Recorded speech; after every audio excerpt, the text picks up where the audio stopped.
Yes.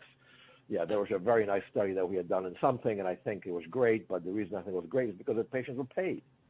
Yeah. And in a real live environment, this thing would never fly because they're not being paid and they don't want to put up with things. So those are important parameters that I would need to know. There's no information here about the socioeconomic and the other stuff. All right. And then the last slide, which was the outcomes or efficacy, thoughts and comments about what they're showing here, what they measured, the endpoints, the percentages, anything you want to comment on. The age, well, here this hinges on some of the questions I asked, because I do have various products, various things that I use that women would have to put in their vaginas, and I have an incredibly high reticence rate of doing that. Their first reaction is, "Ooh, I have to put it in my vagina." You know, I often bite my tongue and I don't say, "Well, gee, you use tampons, don't you?" Yeah. But they don't think of it in those terms. For example, a vaginal ring for delivery of contraceptive, the NuvaRing, which I think is a fantastic way to do it. You have no idea how difficult it is to sell to the patient. Same thing for hormone delivery later on. So my big concern will it be how will they address that, and will there be an impediment?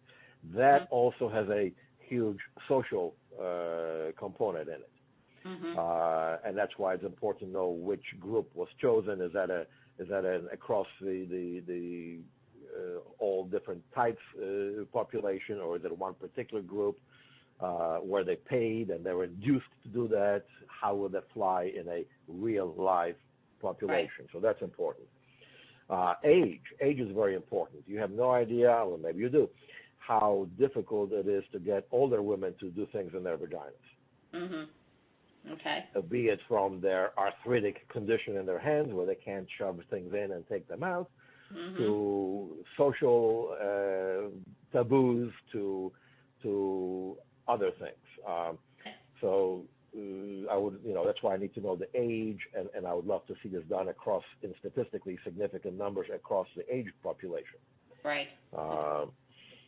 The detection numbers are great. 87 very easy to use. 12% considered just easy. 1 considered very difficult, but that has to be modified in what I just said. Sure. And I'm actually a little concerned about why those two are so similar.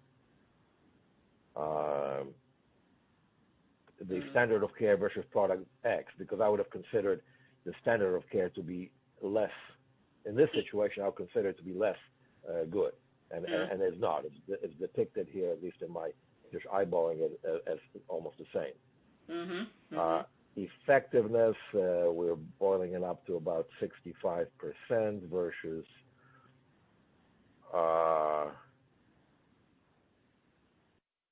why is it so much lower in the standard of care population? That's another intriguing question. That would be a same population of women who got both methods. Right, but therefore now I need to know who are these, what you so, in my mind, derogatively called, not you, but the study, healthcare providers. I hate those terms. I have problems with pap smears being done at internist's office. I have problems with pap smears done at lower, we call mid-level providers, versus gynecologists. There is always a difference, because I don't think, even though they may know how to do it, they're not doing it correctly. So they have a higher frequency of pap smears that may not contain endocervical components, that may not have been collected properly. All right. So when I see these numbers being so discrepant, and I don't know whether that's statistically significant or not, then I get concerned about that, and why is the standard of care the way it is. Well, the other one is information pending, so you can't say much about that. Equivalent detection 74 versus 68. Yep, that sounds fairly similar. That I understand. Yeah, that makes more sense. 100% cell collection using product X. I'm not sure what they mean by that. 100% cell. I'm not sure I understand what that statement means. Okay. Theoretically, if I brush the cervix with the broom and send it in. They also